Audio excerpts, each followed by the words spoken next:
ಭರವಸೆ ಬದುಕು ಯೂಟ್ಯೂಬ್ ಚಾನಲ್ಗೆ ಸ್ವಾಗತ. ಈ ಹೊಗಳಿಕೆ ಅನ್ನೋದು ಒಬ್ಬೊಬ್ಬರಿಗೆ ತುಂಬಾ ಇಷ್ಟ ಆಗುತ್ತೆ. ಹೊಗಳಿಸ್ಕೊಳ್ಳೋದು ಅಂದರೆ ತುಂಬ ಇಷ್ಟ. ಹೀಗೆ ಒಬ್ಬ ರಾಜ ಕೂಡ ಇದ್ದ. ಅವನಿಗೆ ಎಲ್ಲರೂ ತನ್ನನ್ನು ಕೊಂಡಾಡಬೇಕು ಅಂಥೇಳಿ ತುಂಬ ಇಷ್ಟಪಡ್ತಿದ್ದ.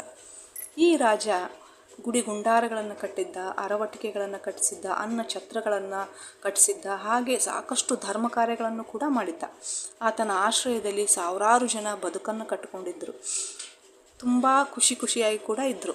ಇದನ್ನು ಅರಿತ ರಾಜ ಏನು ಮಾಡಿದ ಅಂದರೆ, ಜನ ತನ್ನನ್ನು ಕೊಂಡಾಡುತ್ತಿರಬೇಕು ಅಂತ ತಿಳ್ಕೊಂಡು ಮಾರುವೇಷದಲ್ಲಿ ಹೋಗಿ ಊರನ್ನೆಲ್ಲ ಸುತ್ತಾಡಿ ಬಂದ. ಜನ ತನ್ನನ್ನು ಹೊಗಳ್ತಾರೋ ಇಲ್ಲೋ ಅಂತ ಪರೀಕ್ಷೆ ಮಾಡೋದಕ್ಕೆ ಹೋದ. ಎಲ್ಲರೂ ತಮ್ಮ ಪ್ರಪಂಚದಲ್ಲೇ ಮುಳುಗಿ ಹೋಗಿದ್ರು. ಯಾರೂ ರಾಜನನ್ನು ನೆನಪಿಸ್ಕೊಳ್ತಾನೇ ಇರಲಿಲ್ಲ. ಆಗ ರಾಜನಿಗೆ ವ್ಯಥೆ ಆಯಿತು. ನಾನು ಇಷ್ಟೆಲ್ಲ ಮಾಡಿದ್ದೀನಿ, ಯಾರೊಬ್ಬರೂ ನನ್ನ ನೆನಪಿಸ್ಕೊಳ್ತಾ ಇಲ್ಲ ಅಂತ ತುಂಬ ಚಿಂತೆಗೀಡಾದ. ಮತ್ತೊಂದು ಉಪಾಯ ಮಾಡಿದ. ತನ್ನದೇ ಆದ ಒಂದು ಸುಂದರ ಪ್ರತಿಮೆಯನ್ನು ಮಾಡಿ ಒಂದು ಗ್ರಾಮದ ಮಧ್ಯೆ ನಿಲ್ಲಿಸಿದ. ಆಗಲೂ ಕೂಡ ಯಾರೂ ಈತನ ಕಡೆ ನೋಡಲೇ ಇಲ್ಲ. ಆ ಉದ್ಘಾಟನೆಯ ದಿವಸ ಅಪಾರವಾದ ಜನ ಸೇರಿದರು, ಬಂದರು, ಹೋದರು. ಮತ್ತೆ ಮರುದಿವಸದಿಂದ ಯಾರೂ ಅಲ್ಲಿ ಸುಳಿಲಿಲ್ಲ. ಆ ರಾಜನ ಪ್ರತಿಮೆ ಧೂಳು ತಿಂತಾಯಿತ್ತು. ಏನೇ ಮಾಡಿದರೂ ಜನರಿಗೆ ರಾಜನ ಹತ್ರ ಲಕ್ಷ್ಯವೇ ಇಲ್ಲವಲ್ಲ ಅಂಥೇಳಿ ರಾಜನಿಗೆ ಮತ್ತೆ ತುಂಬ ವ್ಯಥೆ ಆಯಿತು. ಆಗ ರಾಜ ತನ್ನ ಗ್ರಾಮದ ಹೊರವಲಯದಲ್ಲಿ ಒಬ್ಬ ಅನುಭವಿಕ ಸಂತರಿದ್ದರು. ಅವರ ಬಳಿಗೆ ಹೋಗಿ ತನ್ನ ವ್ಯಥೆಯನ್ನು ತೋಡಿಕೊಂಡ. ಆಗ ಸಂತರ ಕುಟೀರದ ಎದುರು ಒಂದು ದೊಡ್ಡ ಮರ ಇತ್ತು. ಅದರಲ್ಲಿ ಲಕ್ಷಾಂತರ ಎಲೆಗಳಿದ್ದವು. ಒಂದು ಎಲೆ ಉದುರಿ ಇವರ ಎದುರಿನಲ್ಲೇ ಬಂದು ಬಿದ್ದಿತ್ತು. ಉಪಾಯದಿಂದ ಸಂತರು ಆ ಎಲೆಗೆ ಕೇಳಿದರು, ಇಷ್ಟು ದಿವಸ ನೀನು ಈ ಹೆಮ್ಮರಕ್ಕಾಗಿ ದುಡಿದೆ.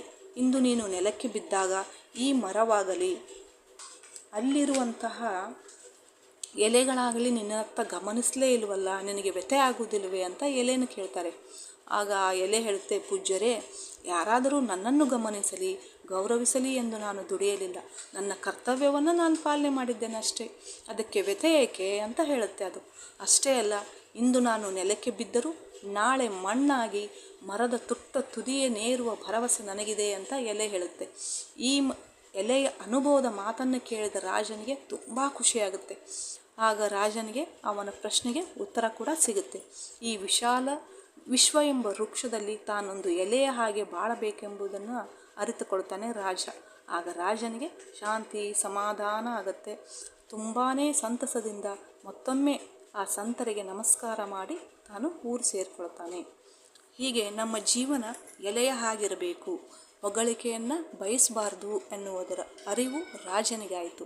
ಇದರಿಂದ ನಮ್ಮ ಕೆಲಸ, ನಮ್ಮ ಕರ್ತವ್ಯವನ್ನು ನಾವು ಮಾಡಬೇಕು, ಹೊಗಳಿಕೆಗಾಗಿ ಅಲ್ಲ ಅನ್ನುವುದು ಈ ಕಥೆಯಿಂದ ನಮಗೆ ತಿಳಿದು ಬರುತ್ತದೆ. ಈ ವಿಡಿಯೋ ಇಷ್ಟವಾದಲ್ಲಿ ಲೈಕ್ ಮಾಡಿ, ಶೇರ್ ಮಾಡಿ, ಸಬ್ಸ್ಕ್ರೈಬ್ ಮಾಡಿ. ಮತ್ತೆ ಮುಂದಿನ ವಿಡಿಯೋದಲ್ಲಿ ಸಿಗೋಣ. ಧನ್ಯವಾದಗಳು.